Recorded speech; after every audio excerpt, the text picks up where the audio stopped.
Hello students, how are you. आज 7 chapter का second part होगा। फर्स्ट पार्ट आपने रीड किया होगा।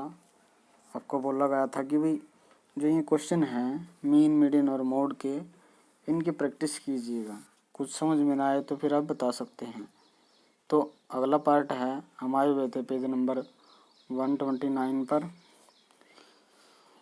जहाँ पर है टाइप ऑफ कंटिन्यूस सीरीज कि भी अखंडित और सतत श्रेणी के प्रकार कितने हैं, उन पर हम आए हुए थे। और इसमें है ये भी 5 प्रकार में इसको रखा गया है। एक तो एक्सक्लूसिव सीरीज, दूसरा इंक्लूसिव सीरीज, तीसरा ओपन एंड सीरीज और फोर्थ है क्यूमुलेटिव फ्रीक्वेंसी। तो इस तरीके से 4 सीरीज और पांचवा है मिड वैल्यू सीरीज। तो 5 प्रकारों में इसको रखा गया है। तो फर्स्ट जो है एक्सक्लूसिव जो सीरीज है, अपवर्जीय श्रेणी, तो इसमें असीमित श्रेणी कहा जाता है कि भी किसी भी वर्ग की कोई ऊपरी सीमा नहीं होती, किसी भी लेवल तक इसको पहुंचाया जा सकता है और अगले वर्ग की जो निचली सीमा के बराबर होती है।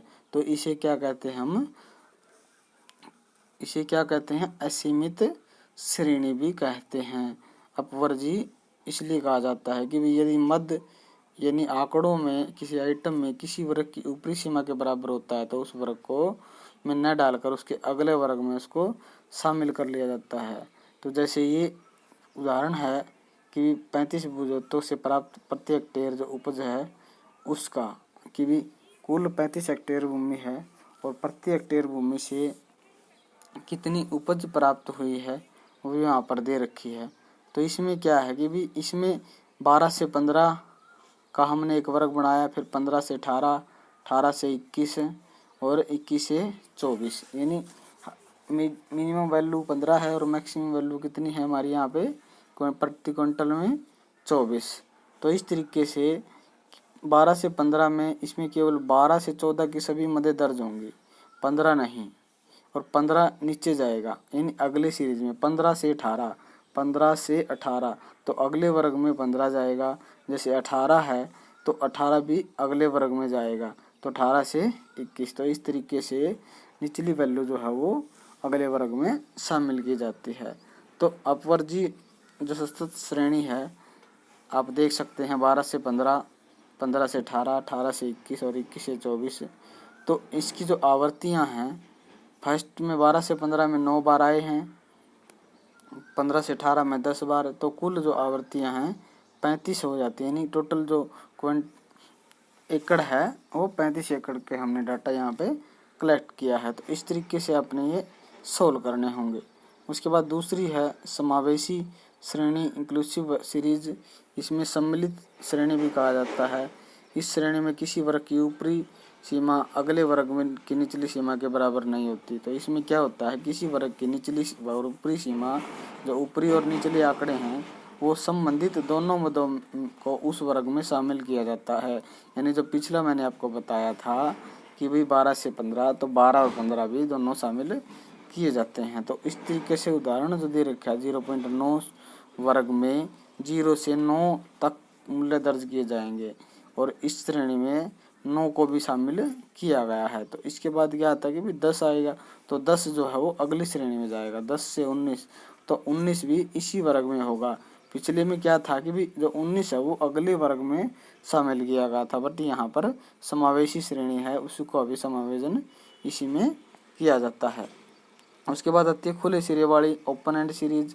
इसमें क्या है कि भी वर्ग की निचली जो वैल्यू है उसके स्थान पर कम से कम अंतिम वर्ग की ऊपरी सीमा का स्थान से अधिक लिखा जाता है। कि भी अन्य शब्दों में ऐसी श्रेणी के पहले वर्ग की निचली सीमा और अंतिम वर्ग की ऊपरी सीमा नहीं दी जाती। यानी 50 से कम 2 आवृत्तियाँ आई हैं, 50 से 60 के बीच 40 आई हैं, 60 से 70 के बीच 60 आवृत्तियाँ हैं। तो इस तरीके से इसको शामिल किया जाता है। तो अगला जो पार्ट है आपका संचयी आवर्ती विधि। तो क्युमुलेटिव फ्रीक्वेंसी सीरीज में क्या है कि भी संचयी बारंबारता श्रृंखला होती है जिसमें आवृत्तियों को वर्गानुसार अलग अलग न रखकर उसमें संचयी रूप से जोड़ दिया जाता है। तो पहले वर्ग की जो अपनी बारंबारता ही उसकी संचयी बारंबारता होती है कि भी कितनी बार जो एक आंकड़ा है वो आया है। तो उसमें अगले वर्ग की जो संचयी बारंबारता है पिछले वर्ग की बारंबारता उसमें वर्ग में जोड़कर प्राप्त की जाती है। तो इस तरीके से क्या होगा कि भी दो विधियां इसके लिए प्रस्तुत की जाती हैं। एक तो संचयी बारंबारता को वर्ग के ऊपरी सीमा के आधार पर व्यक्त किया जाता है और दूसरा इसमें संचयी वार्ता में दो वर्गों में सीमा के आधार पर व्यक्त किया जाता है कि भी कहाँ तक की उसकी वैल्यू का विस्तार सीमा है, यानी 119 से 129, तो 29 तक विस्तार है। उसके बाद 129 से 139, तो 39 तक इसका विस्तार है। तो इस तरीके से इसको शामिल किया जाता है। उसके बाद आती है meaning and definition of central tendency. ये काफ़ी महत्वपूर्ण है आपके लिए कि भी क्या होता है सेंट्रल टेंडेंसी, कि भी किसी वर्ग की जो है किसी वितरण की एक सामान्य विशेषता यह पाई जाती है कि भी विभिन्न मध्य में एक ऐसे मूल्य के आसपास संकेंद्रित होने की प्रवृत्ति दिखाई देती है जो उस वितरण के लगभग केंद्र में होता है। मान लीजिए बीए फाइनल ईयर के जो 100 छात्र हैं उनके कद की ऊंचाई देखने से अधिकांश का जो कद है वो 165 सेंटीमीटर के आसपास है। तो इस तरीके से 165 सेंटीमीटर उस कक्षा की केंद्रीय प्रवृत्ति मान लिया। तभी एवरेज जो हम निकालते हैं नहीं कि भी 100 बच्चे हैं तो 100 बच्चों की टोटल हाइट हमने पर स्टूडेंट कलेक्ट की है, तो उससे क्या करेंगे एवरेज निकालने के लिए, तो टोटल जो हाइट है सबको जोड़ के तो 100 स्टूडेंट से उसको भाग दे देते हैं। तो इससे क्या आ जाता है एवरेज जो हाइट है वो निकल आती है।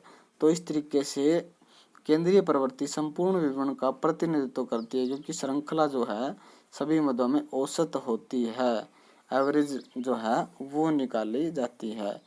परिभाषा की अगर बात करें तो क्लार्क ने कहा था कि भी औसत वह संख्या है जो समस्त वर्ग का प्रतिनिधित्व करती है कि भी पूरे जो 100 के 100 स्टूडेंटों का जो वैल्यू है प्रतिनिधित्व कितनी हाइट करेगी 165 सेंटीमीटर।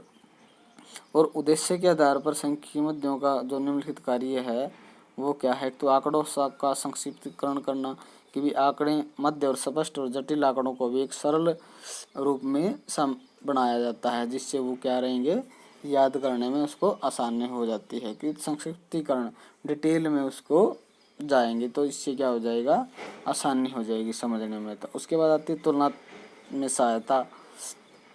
इसमें क्या होता है औसत में 2 या 2 से अधिक मूल्यों की तुलना संभव हो जाती है एवरेज निकालने में, और इस तरीके से वो हमारे लिए निष्कर्ष निकाले जाने आसान होते हैं, हेल्पफुल होते हैं।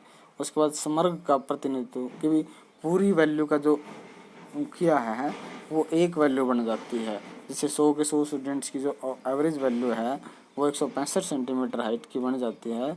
तो उसी में भी समग्र पूरी जो डाटा इंटरप्रिटेशन है उसकी जो डिटेल है 165 सेंटीमीटर एवरेज मान के हम चलना शुरू कर देते हैं। तो ये सबसे बड़ी इसकी विशेषता होती है। एक तो नीति निर्धारण सहायक आर्थिक और व्यापारिक सामाजिक नीतियों के निर्धारण में सहायता मिलती है, घनत्व कितना है प्रति व्यक्ति, चिकित्सा सुविधाएं कितनी है, तो हर चीज़ में हमें एक नीति का निर्धारण करना पड़ता है। सांख्यिकी विश्लेषण का आधार कि भी किसी प्रकार का डाटा एनालिसिस अगर करना है तो मध्य विधियों पर आधारित होता है, उसका मिड वैल्यू पर आधारित होता है, एवरेज निकाल कर उसी का हम प्रयोग करते हैं। उसके बाद आती है सांख्यिकी मध्यों के प्रकार कि भी कितने प्रकार हैं इसके, स्टैटिस्टिक्स एवरेज के 3 प्रकार में हम उसको डिवाइड करते हैं। फर्स्ट में क्या था हमारा गणितीय मध्य औसत मैथमेटिकल मीन, जिसको हम 3 प्रकार में रखते हैं। कौन सा, अंकगणितीय, गुणोत्तर मध्य और हरात्मक मध्य। तो इस तरीके से दूसरा जो है उसको रखते हैं हम स्थितिजन्य मध्य, पोजिशनल एवरेज। इसमें 3 प्रकार हैं, मध्यिका, बहुलक और विभाजन, जैसे चतुरक, दशमक आदि निकालना होता है तो उसमें हम इसको रखते हैं। तो ये चीज़ें गणितिक मध्य की अगर हम बात करें तो इसमें समानांतर मध्य, गुणोत्तर और सहायक मध्य मैंने बताया है। तो इन चीज़ों के हम साथ लेकर चलते हैं। समानांतर मध्य की अगर हम बात करें तो उसमें क्या है कि भी इसी श्रृंखला सभी मदों के मानों को जोड़कर उस संख्या से भाग देकर किया जाता है, यानी एवरेज निकाली जाती है। कि भी जैसे स्टूडेंट्स का मैंने बताया था एवरेज हाइट निकालने की भी टोटल हाइट को टोटल करके और उससे टोटल स्टूडेंट से भाग दे देते हैं तो एवरेज वो निकल जाती है। तो व्यक्तिगत श्रेणी के मध्य की गणना भी अगर करें तो प्रत्यक्ष विधि होती है, एक लघु विधि होती है। तो प्रत्यक्ष विधि कौन सी होती है कि इसी विधि में अत्यंत सरल है, क्योंकि इसमें श्रेणी मध्य का करने के पग निम्नलिखित हैं। एक तो सभी मदों को जोड़कर कुल संख्या से भाग दे दें, सभी श्रेणी मदों की गिनती करके n ज्ञात करें उसका। तो इस तरीके से हम आसानी से इसको निकाल सकते हैं। तो जैसे जैसे आप इन एग्जाम्पल की प्रैक्टिस करोगे, समझोगे, तो आपको सारी चीज़ें समझ में आ जाएंगी। तो उसके बाद शॉर्टकट मेथड की अगर हम बात करें तो मध्य ज्ञात करने के लिए लघु विधि अपनाई जाती है। तो इसमें शॉर्टकट मेथड क्या है कि मदों की संख्या अगर अधिक हो तो वे अधिकतर दशमलव में हों और मदों के मूल्य की काफ़ी भिन्नता हो तो परिगणना पग का इस्तेमाल किया जाता है। और लघु विधि समानांतर में x बार ज्ञात करने के लिए ये जो स्टेप हैं ये उठाए जाते हैं कि x संबोधित करते हुए एक पंक्ति बना ली जाती है। कल्पित मध्य मान लिया जाता है कि भी अज्यूम कर लिया जाता है, उसको मान के हम चलते हैं। इस तरीके से इसका जो प्रयोग है x बार समानांतर मध्य, a कल्पित मध्य और d विचलनों का मोड के आधार पर nों की संख्या से भाग दे दिया जाता है। तो इस तरीके से हम कर सकते हैं। तो इन एग्जाम्पलों को आप प्रत्यक्ष विधि से भी कीजिएगा और लघु विधि से भी कीजिएगा, बिल्कुल आसान है। एक पद विचलन है, काफ़ी महत्वपूर्ण है। पद विचलन विधि अपनाने के लिए समानांतर मध्य ज्ञात करने की प्रक्रिया होती है और भी आसान हो जाती है। इससे क्या है कि भी यह विधि तब अपनाई जाती है जब मदों के मूल्यों में अंतर समान हो, यानी 5, 10, 15, 20, 25, यानी जो उसका डिफरेंस है वो एक जैसा हो सभी में। तो इस विधि का प्रयोग किया जाता है। उसके बाद ये सारे के सारे एग्जाम्पल हैं, बाकी लेसन को हम अगले पार्ट में करेंगे। तो इस लेसन के जो क्वेश्चन हैं, आपके जो एग्जाम्पल हैं, इन्हीं एग्जाम्पलों को आप रिवाइज करके देखिए। उसके बाद जो लास्ट लेसन के एंड में क्वेश्चन आएंगे फिर आप उनको कर सकते हैं। ओके स्टूडेंट्स, आज के लिए इतना ही।